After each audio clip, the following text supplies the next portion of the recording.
Hi guys, welcome back to my channel. Currently stuck behind a tractor doing 25 miles an hour. It's always good. Anyway, today I'm finally going to be putting out a new video, or making a new video.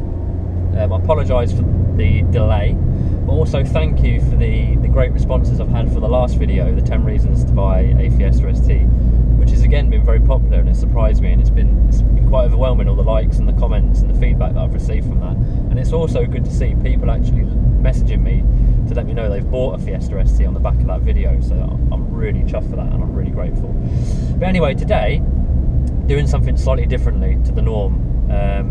A friend of mine, he got in touch with me a few weeks ago, who also has a YouTube channel called Road and Race. I'll put a link in the bottom of the video.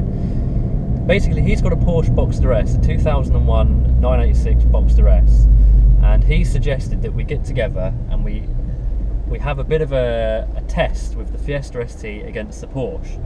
Now, neither of us have any idea how this is going to go. We've got no idea how the cars are going to perform against each other, so it's going to be quite interesting watching it unfold and seeing which car comes out on top. So it's going to be close. I'm very interested to see which one does come out on top, but I think the Fiesta might just win it. Obviously, if the Porsche was brand new, or if it was against the modern day Porsche, the story would be different. But I think with the age and the fact he's lost a bit of power, I think the Fiesta will get it, but we'll see. Anyway, we'll be there soon and we shall begin.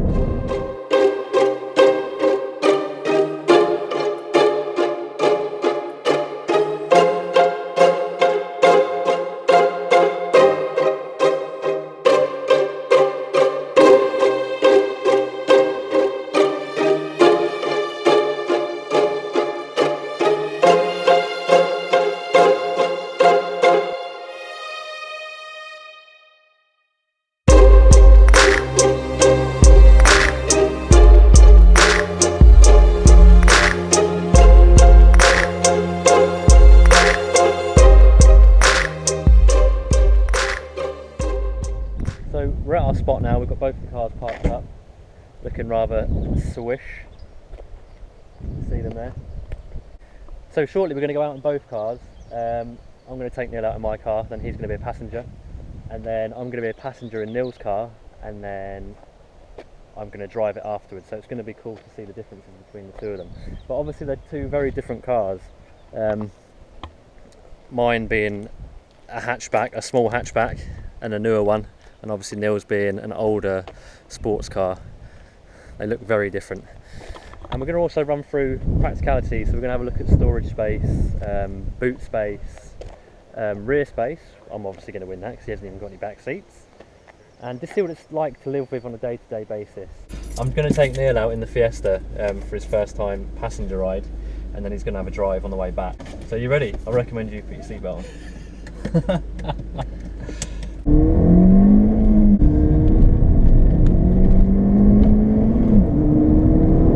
Quite well, doesn't it? So this is you trying to scare me straight off the bat.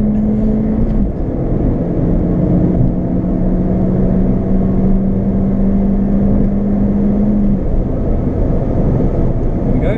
So not much cabin noise. You don't really get much of a roar from the engine though. There's not really much. It's all refined in the sense that this car's always about a balance between being a good everyday driver and also having a bit of oomph. Exactly. Plus it's a 1.6 engine as well, so there's not too much there to create a nice. Well, you got a 3.2, haven't you? Yeah, 3.2. Yeah. So this is 6-cylinder.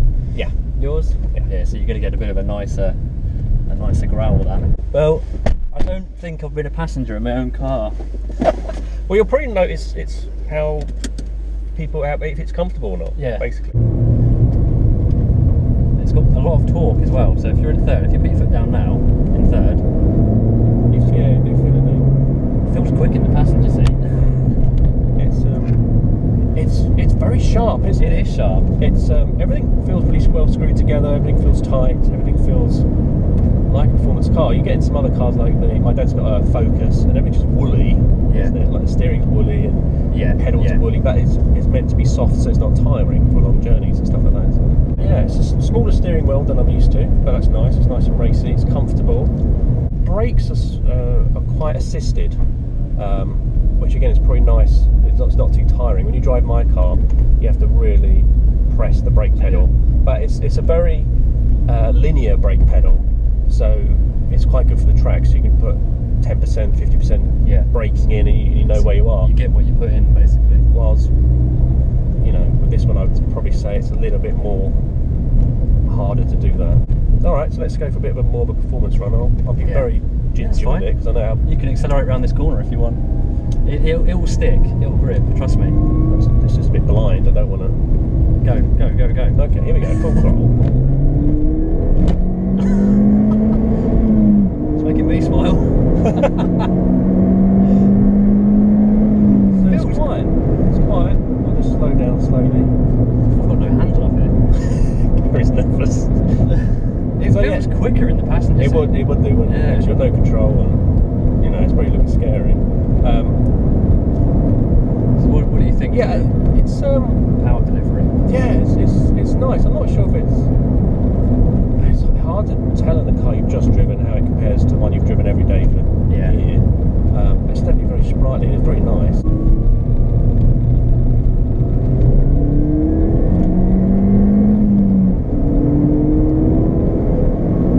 Pulls very nicely for 5,000, I think. Yeah, it's quick. Yeah, it's a quick car. It's very nice. I mean, I certainly wouldn't be unhappy having a car like this. No, I mean, we'll talk about the practicality and other aspects of the car later on, but you know, as a balance, it's very nice. Okay, let's park up. Right, so that was it then. Where do you want to So you park? didn't kill me. Yeah, I just put it behind yours. Well, I didn't damage the car, which is my first concern. Yeah, I wouldn't be too happy if you wrote it off. Cool. All right then. So, your first impressions then? Yeah, so this is the second time I've been in a Porsche actually. But yeah, so this is the second time, but that was a while ago. So yeah, immediately it feels quite small in it, doesn't it? Like the cabin is quite. It's a low roof. You're quite enclosed. It is quite sport.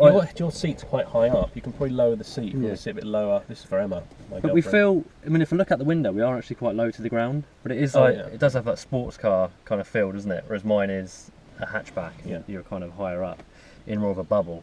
Yeah. But yeah. Look at all the leather, Gary. Whoa. Oh yes, beautiful. Look at all the leather. Look, beautiful. Even my doors are carpeted.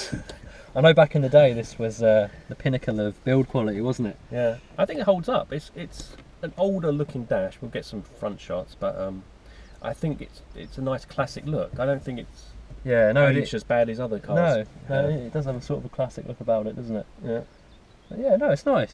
Looking forward to going for a spin. Should we do it? Yeah, let's do it. Okay. I'll try not to scare you. So I've just come out the passenger seat of my Fiesta, which felt really quick actually as a passenger, so it's going to be interesting to compare this in the passenger seat as well. Shall I scare you like you scared me? Yeah, go on then.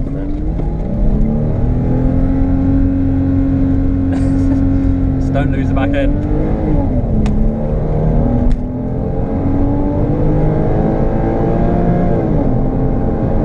Very smooth, isn't it? It's quick, but it's smooth.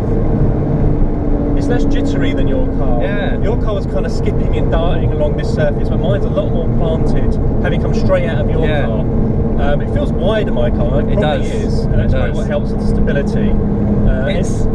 It kind of like when you're looking out the window, it doesn't feel like you're going that fast, but you can, when you feel it through your body, you can feel the pull. Yeah. How I'd compare the two? I'd compare mine to an excited Jack Russell, and this is more of a what can I say? I don't want to say Labrador.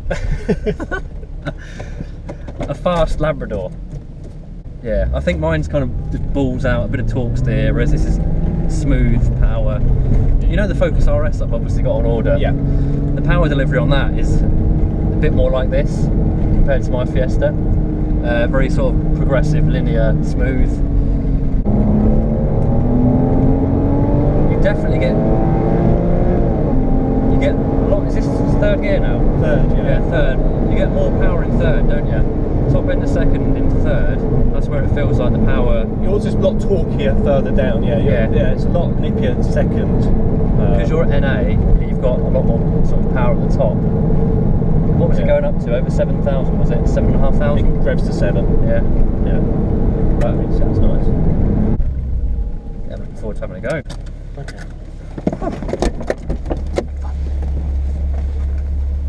First time in a Boxster S for me. It's such a weird feeling because you've got quite a long bonnet, haven't you? Yeah. It's a bigger car. I'm going to give it a bit of acceleration around this bend just to see how she goes.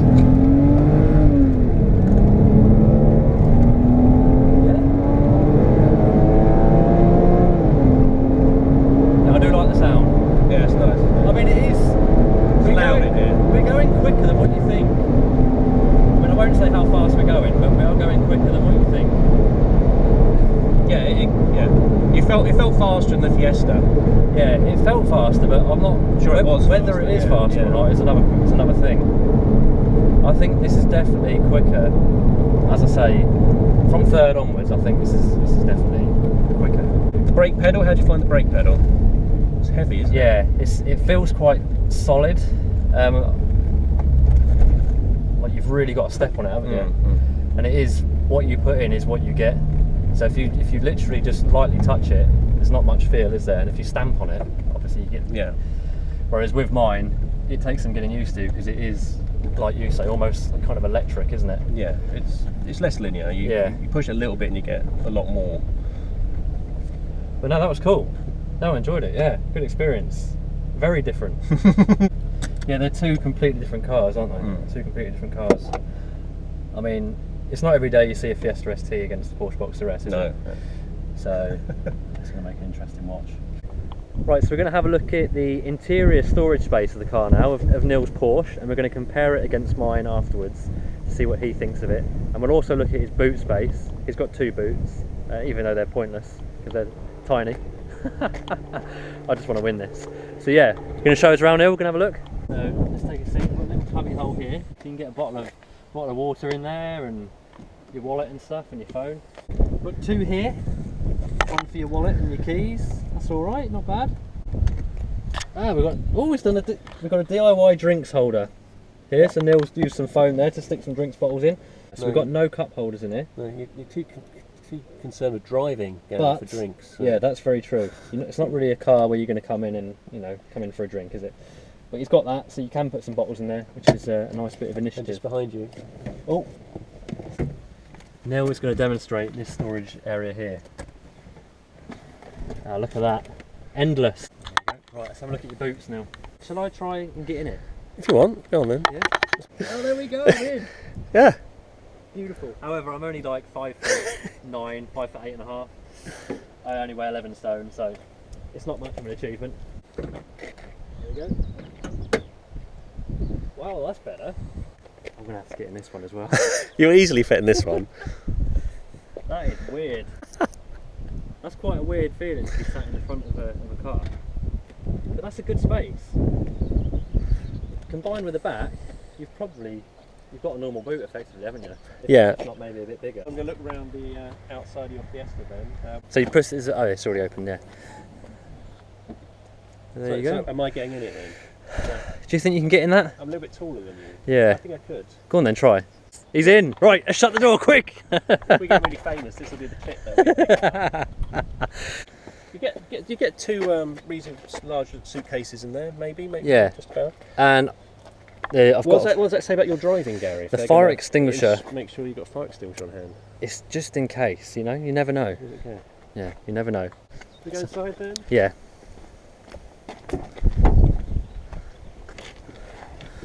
Come on then, Neil, what do we got? Storage wise, okay, got the big deep cubby holes in here, glove box. Box in there, yep. Which is fairly okay.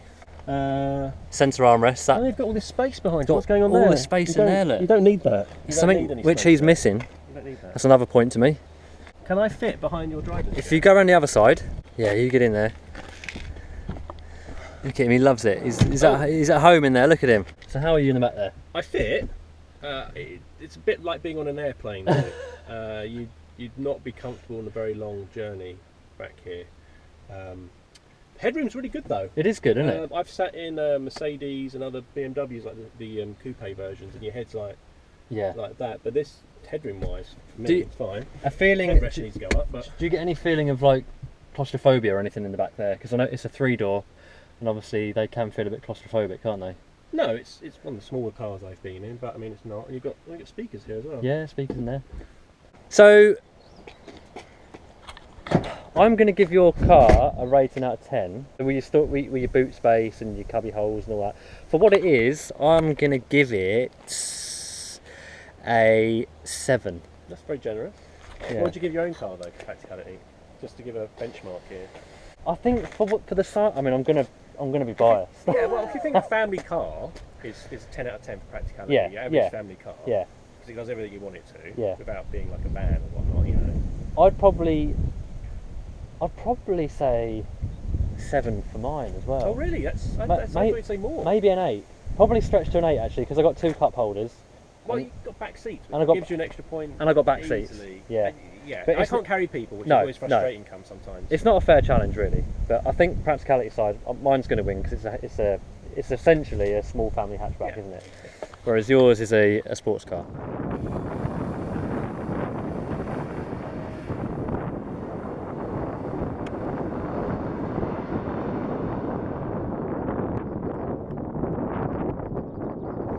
So we're going to do a 0 to 60 run. Yeah?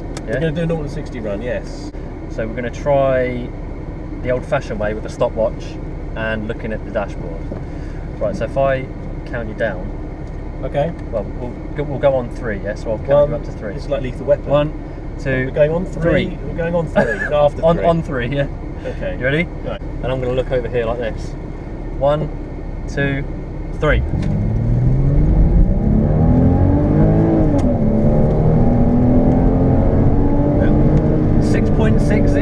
Oh, 6.60.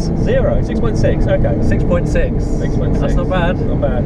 Cool. Jump into the Fiesta. See what we can do in the Fiesta. I don't think we're going to get traction like you got off the line though in the Fiesta. Right. So we're in the Fiesta to do a 0 to 60. I've got 6.6 to beat. But bearing in mind our reaction times are going to be slightly different on the phones, so it's not going to be perfectly precise timing. It's got sport mode on, so disengage traction control. I need to try and get a good launch off the line. Right. 1, 2, 3. That was a good start. 6.58. Yes! Yes! That was a good start. Very close cars though, very close cars. Basically the conclusion of this is both of our cars are very similar to 60 because we're using speedos are going to be slightly off, Yeah. no doubt. Our reaction times on the phone is going to be slightly off, Yeah. so we're getting similar results. So I'm going to say that they're both the same. That's Yeah. what I'm going to say. Even though I've got like whatever you call it, 2 of a second or whatever it is quicker. Right, the 0 to 60 has been done. I was victorious. No, it's equal. It was a draw. We're saying a draw. I'm going again. We're going to say a draw, yeah. What we're going to do now, we're going to do a 0 to 60 back to 0. We've got a start point marked out on the road, and then when I stop after completing it, we're going to mark the centre of my front wheel with a marker, and then we're going to do it in Neil's car to see if he can stop before. So basically, the winner's going to be the person that stops first. Yeah. Yeah. So this is timing the acceleration and the braking capabilities. So yeah, doubly nervous now.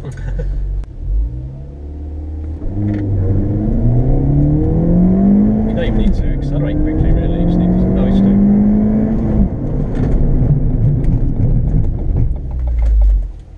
Woo! Was that recording? Yeah. Let's mark it then. Let's mark it. So we're going to mark up the spot. It's just pretty much here on this line, so let's have a look. To get in line, it's going to be there. Okay, happy? Yeah. Right, here we go. 0 to 60 to 0 in the Porsche. Let's see if we can This is beat a challenge I really want to win because I'm losing on the other tests. And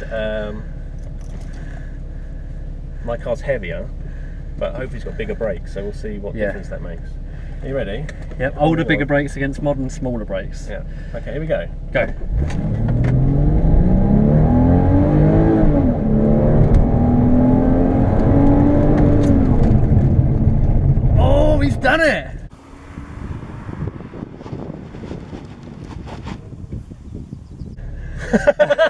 He's done it.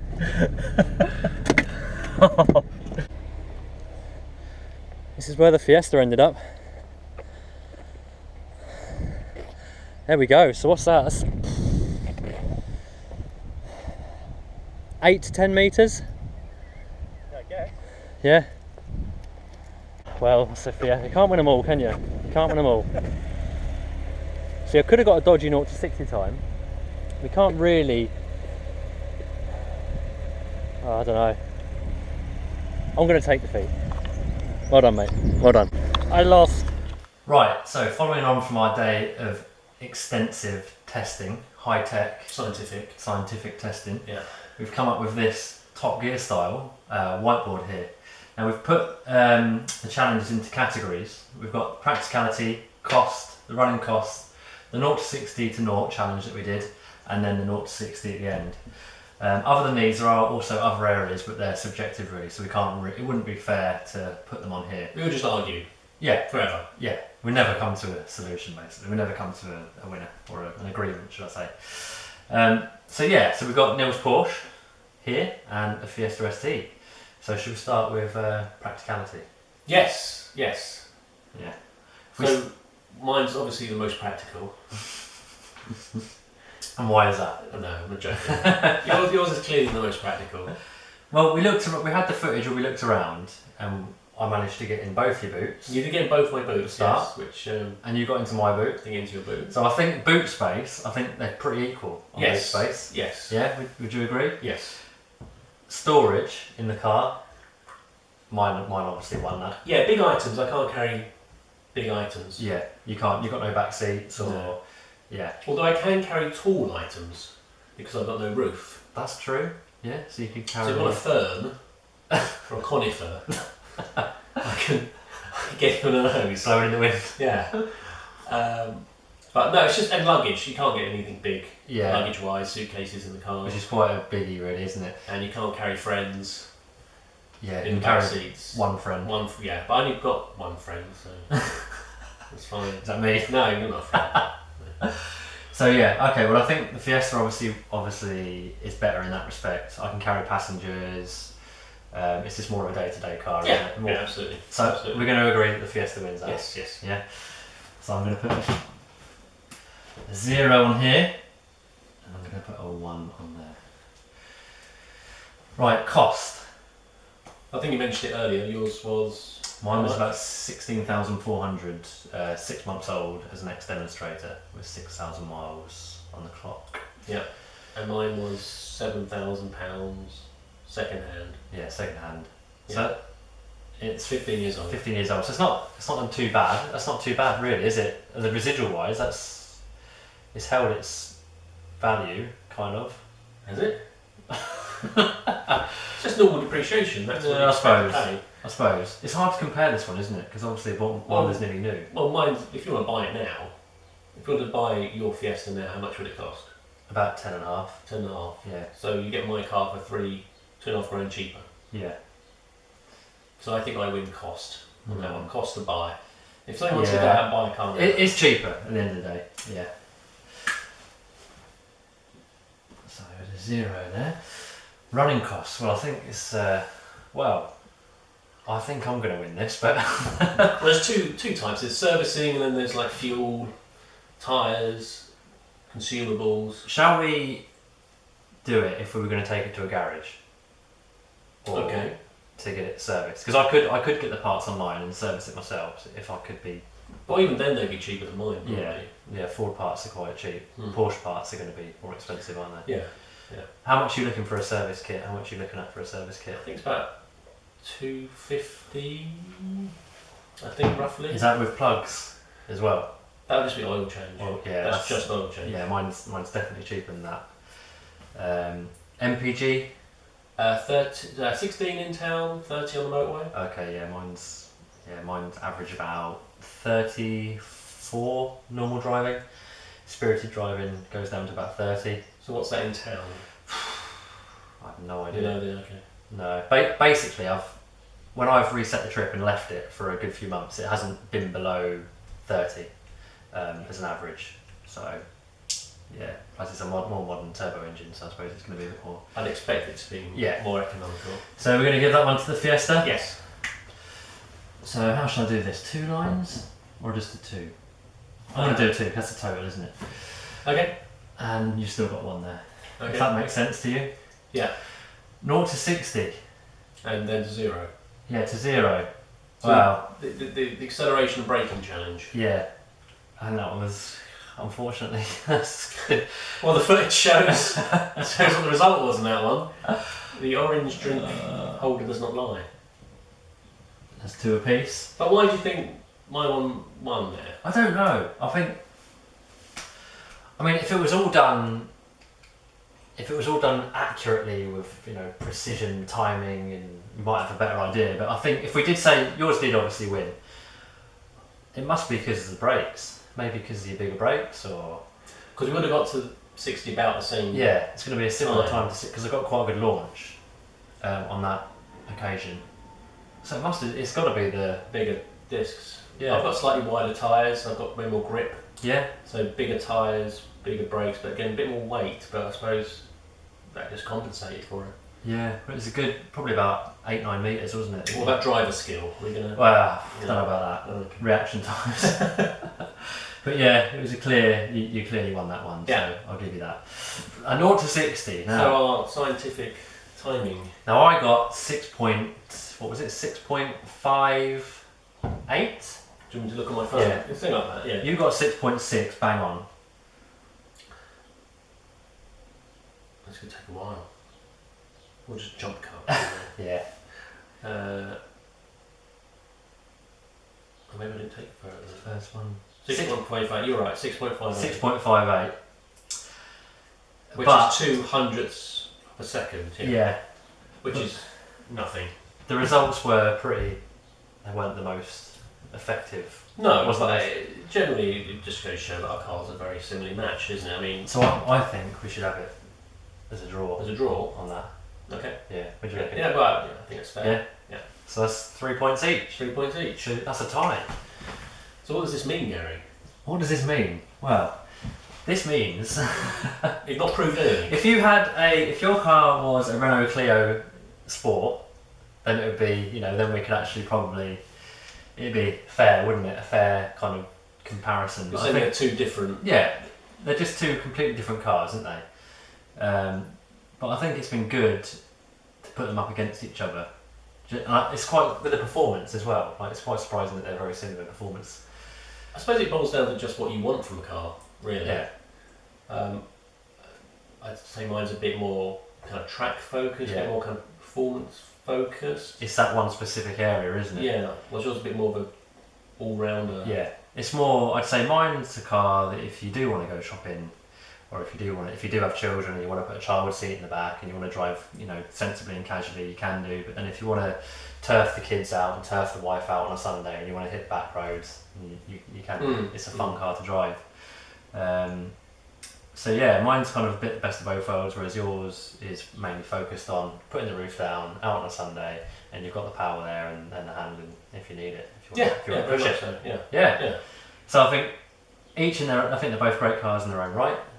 And they're equally as good. Yeah. So that's it. That's it. You happy with that? Yes. Yeah. Job done. Cheers. Thanks for watching. I hope you enjoyed it. If you'd like to see more videos like this from me, please click like and subscribe. If you have any comments or feedback, please post them in the comments box below. Thank you.